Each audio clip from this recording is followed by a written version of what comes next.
আল্লাহ বলেন, দুনিয়ার মানুষেরা শুনুন, আমি আল্লাহ এই কোরআনকে নাজিল করেছি রমজানুল মুবারক মাসে। নাজিল করার কারণে রমজান মাসকে আমি 12 মাসের ভিতরে সবচাইতে বেশি দামি দিছি। বলেন সুবহানাল্লাহ। আল্লাহ বলেন, শুধু তাই নয়, এই মাসটাকে দামি করেছি। এই কোরআনকে যে রাত্রিতে আমি নাজিল করেছি, সেই রাত্রির দাম কত জানো? আল্লাহ বলেন, খায়রুম মিন আলফি শাহর। এমন একটা রাত্রিতে আমি আল্লাহ কোরআন নাজিল করেছি। আল্লাহ বলেন, খায়রুম মিন আলফি শাহর। এই কোরআন যে রাত্রি নাজিল করেছে, এই রাত্রির দাম হলো 1000 মাসের চাইতে বেশি। বলেন সুবহানাল্লাহ। মুহতারাম হাজিরিন, তাহলে বোঝা যায় যে মাসে নাজিল হওয়ার কারণে সেই মাসের দাম বাড়লো, যে রজনীতে নাজিল হওয়ার কারণে সেই রজনীর দাম 1000 মাসের চাইতে বেশি হয়ে গেল। তাহলে বোঝা গেল কোরআনের দামটা কত বেশি। নজুলে কোরআনের সাথে যদি মাসের সম্পর্ক হওয়ার কারণে এই মাসের এত দাম আল্লাহ দেয়, যে মাসের ভিতরে একটা নেকির কাজ করলে 70টা সওয়াব আল্লাহ দিয়ে দেয়। যে রাত্রিতে নাজিল করেছেন, নজুলে নাজিলের সাথে সম্পর্ক হওয়ার কারণে এই রাত্রির এত সম্পর্ক, যে এই রাত্রির এত দাম যে 1000 মাসের চাইতেও বেশি। সুবহানাল্লাহ। দুনিয়ার বুকে হাজারো মানুষ, লক্ষ লক্ষ কোটি কোটি মুসলমান এই রাত্রি অপেক্ষায় থাকে যে কবে শবে কদর আসবে। এই রাত্রির মধ্যে আমি আমার সকল প্রার্থনা আল্লাহর কাছে তুলে ধরবো, কারণ হলো এমন একটা রাত্রি, এই রাত্রির ভিতরে বান্দার দোয়া আল্লাহর কাছে কবুল হয়। সুবহানাল্লাহ। মুসলমান ভাইরা রে আমার, এই কোরআনের সাথে শানে নজুলের সাথে, নজুলে কোরআনের সাথে মাসের সম্পর্ক হওয়ার কারণে মাসের দাম বেড়ে গেছে। রাত্রের সম্পর্ক হওয়ার কারণে রাত্রের দাম বেড়ে গেছে। শুধু সাধারণ দাম বাড়ে নাই, সারা পৃথিবীর বুকে যত বস্তু আছে, যত জিনিস আছে আসমান জমিনের উপরে, সকল জিনিসের চাইতে বেশি দাম হলো এই একটা রাত্রি। সুবহানাল্লাহ। আমার মুসলমান ভাইরা রে আমার, যদি নজুলে কোরআনের সাথে সম্পর্ক হলে এমন দামি হয়ে যায়, তাহলে বোঝা যায়, এই কথার মাধ্যমে বুঝতে পারলাম, কোরআনের সাথে যদি কারো সম্পর্ক হয়, সেই মানুষটার যদি মানুষের সম্পর্ক হয়, সেই মানুষ যদি নবী হয়, নবীর দাম বাড়বে। যদি ফেরেশতা হয়, তারও দাম বাড়বে। এই কোরআনের সাথে সম্পর্ক যদি কোনো জায়গার হয়, জায়গার দাম বেড়ে যাবে। কোরআনের সাথে সম্পর্ক যদি কোনো শহরের হয়, শহরের দাম বেড়ে যাবে। মোট কথা, এই কোরআনের সাথে সম্পর্ক যার হবে, আল্লাহ দাম বাড়িয়ে দিবে তার। সুবহানাল্লাহ। মুসলমান ভাইরা রে আমার, এই কোরআনুল কারীমের সাথে এমন একটা সম্পর্ক ছিল, এমন একজন ফেরেশতা আল্লাহ তাআলা দুনিয়ার বুকে হাজার হাজার ফেরেশতা পাঠিয়েছেন, এর কোনো গণনা আমাদের কাছে নাই। এত অসংখ্য ফেরেশতা আল্লাহ তাআলা দুনিয়ায় পাঠাইছেন, কিন্তু এমন একজন ফেরেশতাকে দিয়ে আল্লাহ এই নজুলে কোরআনের কাজ চালাইছেন, পরিচালনা করেছেন। সেই ফেরেশতার নাম কি আমাদের জানা আছে? কোরআন নাজিলের বার্তাবাহক ছিলেন কোন ফেরেশতা বলেন দেখি? জিব্রাইল আমিন। মাশাআল্লাহ, মাশাআল্লাহ, সবাই জানে দিন। আল্লাহ রাব্বুল আলামিন এই 30 পারা কোরআন যখন যেমন প্রয়োজন হয়েছে, কখনো 1 আয়াত, কখনো 2 আয়াত, কখনো 1 সূরা, কখনো 2 সূরা, প্রয়োজন মোতাবেক আল্লাহ যখন তার হাবিবের উপরে প্রেরণ করতে ইচ্ছা পোষণ করেছেন, তার বিখ্যাত ফেরেশতা যিনি ছিলেন জিব্রাইল আমিন, এই জিব্রাইলকে ডাক দিয়ে আল্লাহ বলেছিলেন, যাও আমার হাবিবের নিকট এই আয়াতটা নিয়ে যাও, এই সূরাটা নিয়ে যাও, এই 2টা সূরা নিয়ে আমার হাবিবের কাছে তুমি পৌঁছাইয়া দাও। এই সে ফেরেশতা আল্লাহর কাছ থেকে বার্তা নিয়ে তার হাবিবের কাছে 30 পারা কোরআনের দায়িত্ব, কোরআনের সকল আহকামগুলো তার হাবিবের নিকট পৌঁছায় দিয়েছে। এই কাজ এই ফেরেশতা করার কারণে হাজারো লক্ষ লক্ষ ফেরেশতাদের উপরে ফেরেশতার সরদার হলো এই ফেরেশতা, যার নাম হলো জিব্রাইল আমিন আলাইহিস সালাতু ওয়াস সালাম। 2-1 ফেরেশতা নয় মুসলমান, হাজার হাজার লক্ষ লক্ষ ফেরেশতা আছে। এমন ফেরেশতা আছে যাকে বিশাল এক দায়িত্ব দেওয়া হয়েছে, যার একটা ফুৎকারের মাধ্যমে কিয়ামত সংঘটিত হয়ে যাবে, যার একটা ফুৎকারের মাধ্যমে আবার পুনরায় দুনিয়া কায়েম হয়ে যাবে। এমন বড় বড় এক ফেরেশতার মাধ্যমে আল্লাহ তাআলা দায়িত্ব দেওয়ার পরেও জিব্রাইলকে সকল ফেরেশতার উপরে সম্মান দিয়েছেন। কারণ হলো জিব্রাইল আমিন আলাইহিস সালাতু ওয়াস সালাম এমন কিতাবের বার্তাবাহক ছিলেন, এমন কিতাবের ধারকবাহক ছিলেন, যে এই কিতাবের ধারের কাছে কোনো ফেরেশতা যাইতে পারে নাই। সুবহানাল্লাহ।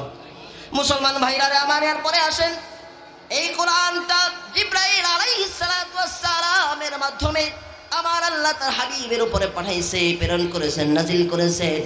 এই নাজিল করার কারণে আমার আপনার নবী জনাবে মুহাম্মদুর রাসূলুল্লাহ সাল্লাল্লাহু আলাইহি ওয়াসাল্লামের দাম বেশি না কম?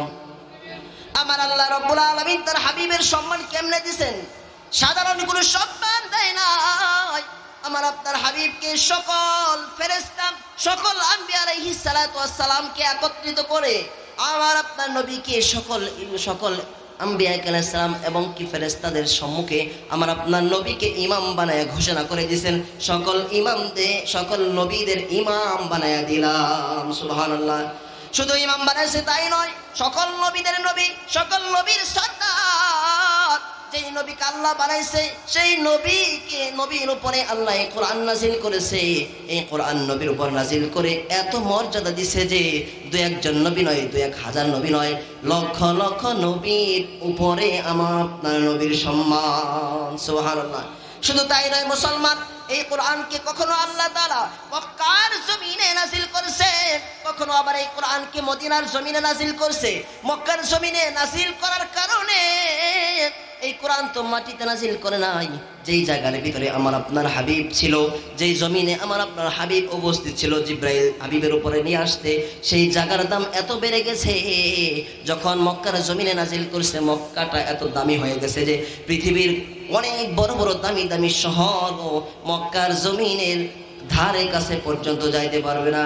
শুধু তাই নয়, সাধারণভাবে দাম দেয় নাই। মক্কার নাম যদি কোনো মুসলমান নেয়, শিশু থেকে বৃদ্ধ পর্যন্ত, শুধু মুসলমান নয় কাফের মুশরিকরাও যদি নেয়, তাহলে এই মক্কার সাথে সম্মানসূচক নাম লাগায় বলে মক্কাতুল মুকাররমা। কথা বলেন ঠিক কিনা? বুঝুক আর না বুঝুক, মানক আর না মানক, জবান দিয়ে যখন মক্কা নাম এই মানুষটার বের হয়, তখন অটোমেটিক বলে মক্কাতুল মুকাররমা। মুকাররমা শব্দের অর্থ হলো যে সবচাইতে সম্মানিত, এমন সম্মানিত যেই সম্মানের কোনো তুলনা আল্লাহর জমিনে নাই। আল্লাহ এমন এক লকব লাগাই দিছে মক্কার জমিনে। এখন বলেন, এমন সম্মান কি ঢাকা শহরকে কেউ বলে? ঢাকা শহরে যদি ঘোষণা করা হয় মিলিয়ন মিলিয়ন টাকা আমি দিব, আমার এই শহরের নামটা মক্কাতুল মুকাররমার মতো সুন্দর করে ঢাকা মুকাররমা বলেন, সম্ভব কোনোদিন? মুকাররমা বাদ দিয়ে দিলাম, যদি আমি আপনি মক্কা শরীফ যে বলি, শরীফ শব্দটা সাধারণ শব্দ নয়, কোরআনুল কারীমের সাথে আল্লাহ তাআলা লাগাই দিয়েছেন কোরআন শরীফ। মক্কা এমন দামি শহর আল্লাহ বানাইছে, এই শহরের সাথে কোরআনের সাথে লকব যেটা, এই লকব লাগে বলে মক্কা শরীফ। সুবহানাল্লাহ। মুসলমান পৃথিবীতে এমন কোন শহর আছেন যেই শহরকে শহর অমুক শহর, টাঙ্গাইল শরীফ বলে কোথাও, ঢাকা শরীফ বলে কোথাও, নাগরপুর শরীফ কোথাও বলে না। বাংলাদেশ তো ছোট্ট রাষ্ট্র, আমেরিকার মতো কোনো বিশাল একটা রাষ্ট্র, এই রাষ্ট্রের কোনো শহরকেও শহর শরীফ বলে না। একটা নাম আল্লাহ দিছে, কারণ হলো কোরআন নাজিল হয়েছে। পৃথিবীর কোথাও কোরআন নাজিল হয় নাই, এই কারণে মক্কার মতো দাম পৃথিবীর কোনো শহরের না। সুবহানাল্লাহ। মক্কা শরীফের যেমন দাম হয়েছে, আমার মালিক যখন কোরআনকে নাজিল করার জন্য তার হাবিবের পদার্পণ হয়েছে মদিনা শরীফে, মদিনার বুকে আল্লাহ তাআলা যখন এই কোরআনকে নাজিল করেছেন, মদিনার দাম কে বাড়াইছে? আল্লাহ বাড়াইছে। মদিনার নাম যখন নেয়, বুঝুক আর না বুঝুক, ভালো আর মন্দ, পাগল হোক আর ভালো হোক, সবাই বলে মদিনাতুল মুনাওয়ারা। কথা বলেন ঠিক কিনা? মুনাওয়ারা শব্দের অর্থ ঝলমল ঝলমল আলোকিত একটা শহর হলো মদিনা মুনাওয়ারা। পৃথিবীর কোন শহর এমন নাই যেই শহরের সাথে মদিনা মুনাওয়ারার এই মুনাওয়ারা শব্দ লাগাইছে। কোটি কোটি টাকা দিয়েও এই লকবটা পৃথিবীর কোন শহর নিতে পারে না। বহু শহর আছে আধুনিক শহর, শহরের ভিতরে অনেক অলৌকিক জিনিস স্থাপন করা হয়েছে। পৃথিবীর কোন শহরের এত বড় ক্ষমতা নাই, এত বড় দাম নাই যে শহরের সাথে শরীফ মক্কাতুল মুকাররমা মদিনাতুল মুনাওয়ারা শব্দ লাগানো সম্ভব। পুরা দেশও যদি আমেরিকার মতো দেশ যদি বিক্রি করে দেয়, টাকা যদি এনে মুসলমানদের হাতে দিয়ে বলে আমাদের এই শহরটার নামটা শহর শরীফ দিয়ে দেন, আমেরিকা শরীফ দিয়ে দেন, কোনোদিন সম্ভব নয়। সম্ভব? এই সম্ভব তো হবে না কোনোদিন, কারণ আমার মালিক যাকে সম্মান দেয় তার সম্মান কেউ নিতে পারে না। আমার মালিক যাকে সম্মান দিবে না তাকে কেউ সম্মানও দিতে পারবে না। এই কারণে কোরআনের সাথে সম্পর্ক আমার আপনার হলেও আমার আপনার দামটা বেড়ে যাবে। সাধারণ কোরআনের সাথে যে গ্লাফটা লাগাই, গ্লাফের দাম 20 থেকে 30 টাকা, কিন্তু গ্লাফের সম্মান কম না বেশি? ফ্যামিলির 1000 টাকা লক্ষ টাকার শাড়ির চাইতেও কোরআনের গ্লাফের দাম কম না বেশি? 1000 বার শাড়িকে লাথি মারলেও, 1000 বার শাড়ির উপরে সন্তান পেশাব করলেও কিচ্ছু বলে না। কোরআনের গ্লাফের সাথে যদি কারো বেদবি হয়, থাপ্পড় মারে কি মারে না? পেশাব তো দূরের কথা, নাপাকির ধারে কাছে পর্যন্ত যাওয়ার কোনো সুযোগ নাই, কারণ কোরআন তো রাখে সবার উপরে। কথা বলেন ঠিক কিনা? এই সম্মান আমি আপনি দিই, আমার আল্লাহ এর সম্মান দিয়েছে। মুসলমান ভাইরা আমার এরূপভাবে বিস্তারিত আলোচনা নাই। আমার আপনার সম্পর্ক যদি কোরআনের সাথে হয়, কোরআনের মাদ্রাসার সাথে যদি আমার আপনার সম্পর্ক হয়, আল্লাহ যেরকম ভাবে কোরআনের সাথে সম্পর্ক হওয়ার কারণে প্রত্যেকটা জিনিসের সম্মান বাড়ায় দিছে, সাধারণ সম্মান বাড়ায় নাই, এমন ভাবে বাড়ায় দিছে পৃথিবীর বুকে এই সম্মানের কোনো তুলনা নেই। মুসলমান ভাইরা আমার, যদি আমি আপনি কোরআনের সাথে সম্পর্ক করতে পারি, আমি যদি হাফেজে কোরআন হতে পারি, অথবা কোরআনের সহিহ ইলম শিখতে পারি, কোরআন তেলাওয়াত করতে পারি, আল্লাহর নবী কি বলেন দেখেন। আল্লাহ নবী বলতেছেন হাশরের ময়দানে আল্লাহ কি বলবে, নবীজি বলেন ইউকালু লিসাহিবিল কোরআন ইকরা ওয়ারতাকি ওয়ারাত্তিল কামা কুনতা তুরাত্তিলু মানজিলাতা ইনদা আখিরি আয়াতিন তাকরাউহা। নবীজি বলেন ইউকালু লিসাহিবিল কোরআন, কোরআন পড়নেওয়ালা কোরআনের হাফেজকে আল্লাহ হাশরের ময়দানে ডাক দেবে, রে হাফেজ কোথায়? চলে আসো, চলে আসো, সামনে আসো, সবার সামনে চলে আসো। হাফেজ কোরআনকে বলবে ইকরা, পড়তে থাকো, ওয়ারতাকি, চড়তে থাকো, ওয়ারাত্তিল কামা কুনতা তুরাত্তিলু, তরতিলের সাথে পড়তে থাকো আর চড়তে থাকো। সুবহানাল্লাহ বল, আর জোরে বলেন না সুবহানাল্লাহ। আল্লাহ বলেন পড়তে থাকো আর চড়তে থাকো, পড়তে থাকো আর চড়তে থাকো।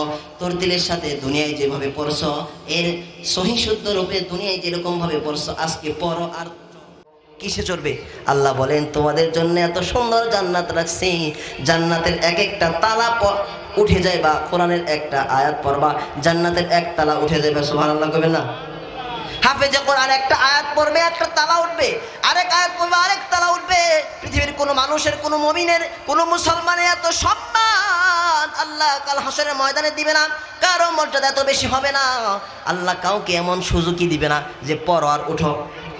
একমাত্র হাফেজে কোরআনই পারবে, কোরআনের কালিমের তেলাওয়াতকারী পারবে, পড়বে আর উঠবে। সুবহানাল্লাহ।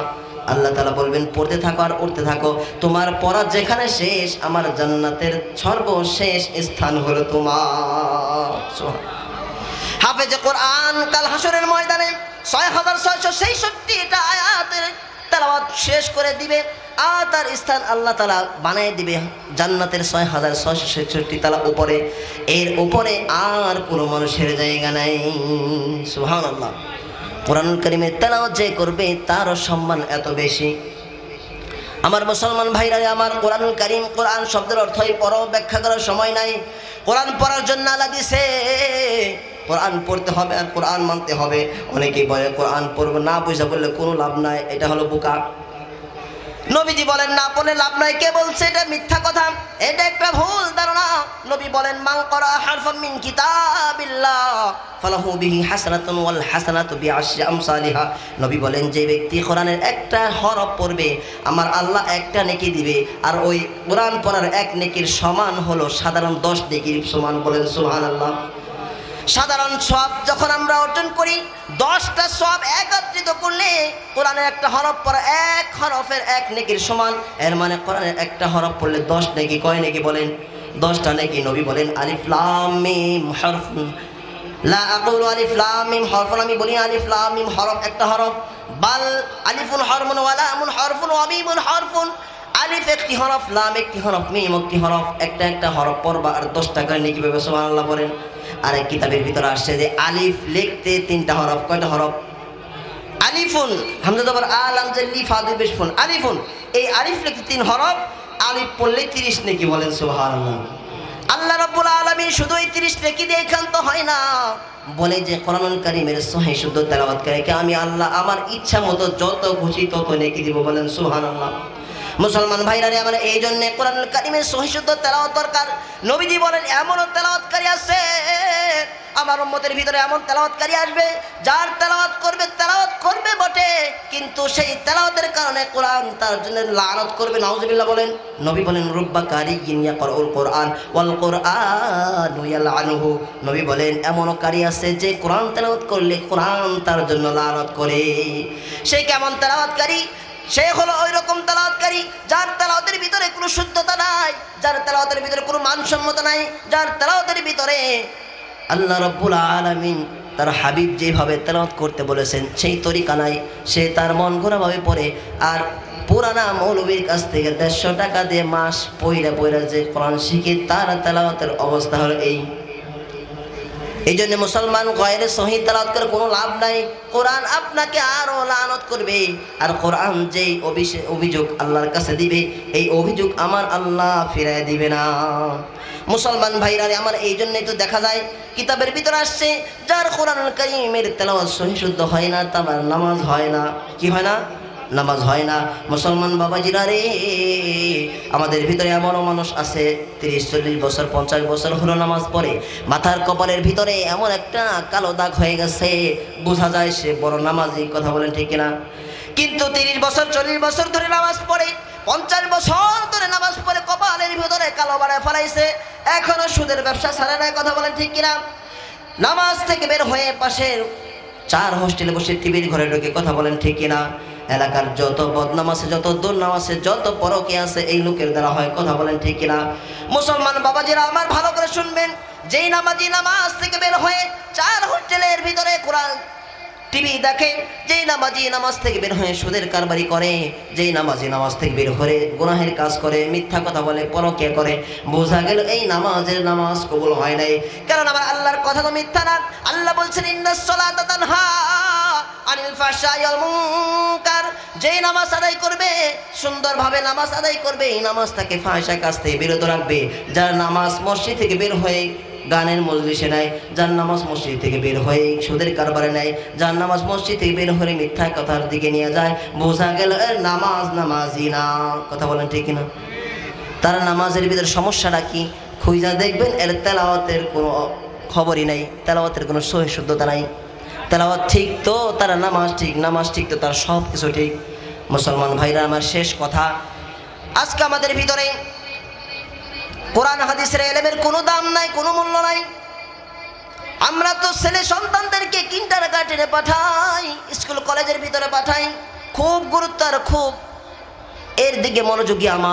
আমার সন্তান যদি একদিন প্রাইভেটে না যায়, কত না কি বাড়িতে একবারে আগুন ধরিয়ে ফেলাই, কিন্তু আমার সন্তান যে মক্তবে যায় না, কোনোদিন আমার খবর নাই। কথা বলেন ঠিক কিনা? স্কুল কলেজে পড়ার কারণে সেখানে হাজার হাজার টাকা খরচ হয়, কোনো সমস্যা নাই। স্কুলে একজন গরিব টিচারকে 5,000 টাকা বেতন দেয়, কোনো সমস্যা নাই। এমনকি মেয়েকে ড্যান্স শেখায়, তাকে 5,000 দেয়। কথা বলেন ঠিক কিনা? আছে না নাই? গান শিখায়, তাকেও 5,000 টাকা বেতন, আবার সপ্তাহে 2 দিন। মুসলমান বাইরে এত নির্লজ্জ বেহায়া কেমনে হয়? গানের শিক্ষকের 5 দেন, আর মাদ্রাসায় বেতন 500 টাকা, তাও আবার 3 মাস পরে। মাদ্রাসায় 500 টাকা বেতনের বেলায় 5 জনকে সাক্ষী বানায় নিয়ে আহে, 5 জনের মাধ্যমে এখানে এনে রিকোয়েস্ট করে, হুজুর আমার কিচ্ছু নাই। মাদ্রাসায় আসলে এই কাহিনী হয়, অথচ গান শেখায় 5,000। অঙ্ক শিক্ষক যিনি, ইংলিশ টিচার যিনি, তাকে 5,000 দেয়, কোনো বাজে না। আল্লাহ বলতেছেন কাল হাসরের ময়দানে যারা কোরআনকে অপমান করবে, যারা কোরআনকে অপমান করবে, কোরআনকে অবমূল্যায়ন করবে, কোরআনের শিক্ষার কোনো গুরুত্ব দিবে না, হাসরের ময়দান নবীজি এই উম্মতটার বিরুদ্ধে নালিশ করবে। আল্লাহ বলেন, নবী যখন আমার কাছে বলবে আমার এই উম্মতটা কোরআন পরিত্যক্ত মনে করেছে, আল্লাহ বলেন ওয়াকালার রাসূল ইয়া রাব্বি ইন্না কওমি ইত্তাখাযু হাযাল কুরআনা মাহজুরা। নবী যখন আপনার বিরুদ্ধে নালিশ করবে যে তার সন্তানকে স্কুলে কলেজে পড়াইছে, হাজার হাজার টাকা দিচ্ছে, সমস্যা নাই, আর এতিমখানায় পড়ার সময় 1,000 টাকা লাগে বলেন, এত বড় বোঝা মনে করে সন্তানকে স্কুল থেকে মাদ্রাসায় থেকে নিয়ে গেছে, আল হুদা নুরানি মাদ্রাসায় 500 টাকা বেতন দেয়, দেখে নিয়ে নেয়, ওই কিন্ডারগার্টেনে ভর্তি করছে, নিয়ে প্রাইমারিতে ভর্তি করছে, কোরআনটা শেখায় নাই। এর দ্বারা বোঝা গেল তার ভিতরে কোরআন কোনো মূল্যায়ন নাই। কথা বলেন ঠিক কিনা? হাসরের ময়দানে নবীজি বলবেন আমার এই উম্মতটা কোরআনকে পরিত্যক্ত মনে করেছে, কোরআনকে মানে নাই, কোরআনকে ছোট করেছে, অবমাননা করেছে, এই কারণে আল্লাহর কাছে মামলা দায়ের করবে। আল্লাহ রাব্বুল আলামিনের কাছে যখন তার নবী মামলা করবে, কোনো দিন কোনো অবস্থাতেই এই উম্মতটার কোনো ভয় নাই। এই কারণে সন্তানদেরকে কোরআন শিক্ষা দিতে রাজি আছি আমরা, নিজেরা কোরআন শিখতে রাজি আছি? হাত তুলে দেখা দেখি। আল হুদা নুরানি মাদ্রাসা বড় চমৎকার, আমি দেখি আমার বড় ভাই এবং বন্ধুবর অনেকেই এখানে পরিচিত আমার, তো তাদের এত সুন্দর মেহনতের ফল আমি দেখেছি। আমি মাঝে মাঝে এই ফেসবুকে দেখি সুন্দর লেখা এবং কোরআন তেলাওয়াত, হাদিস, দোয়া পড়াইতেছে। তো এত সুযোগ যদি আপনারা হাতছাড়া করেন, হাসরের ময়দানে নবীর মামলার আসামি হবেন আপনি। নবীর মামলা আসামি হতে রাজি আছি? সাধারণ কেউ মামলা করবে না, নবী মামলা করবে, নবী আল্লাহর দরবার আপনাকে দাঁড়া করাবে, কোনো উপায় নাই। এই কারণে সকল ভাই ও বোনেরা, নিজেরা কোরআনের কারিমের তেলাওয়াত শিখি, সন্তানদেরকে কোরআন শিক্ষার জন্য আল হুদা মাদ্রাসায় পাঠিয়ে দিই। পারবো ইনশাআল্লাহ? আল্লাহ পাক সবাইকে আমল করার তৌফিক দান করুন। আমিন। ওয়া আখিরু দাওয়ানা আলহামদুলিল্লাহি রাব্বিল আলামিন।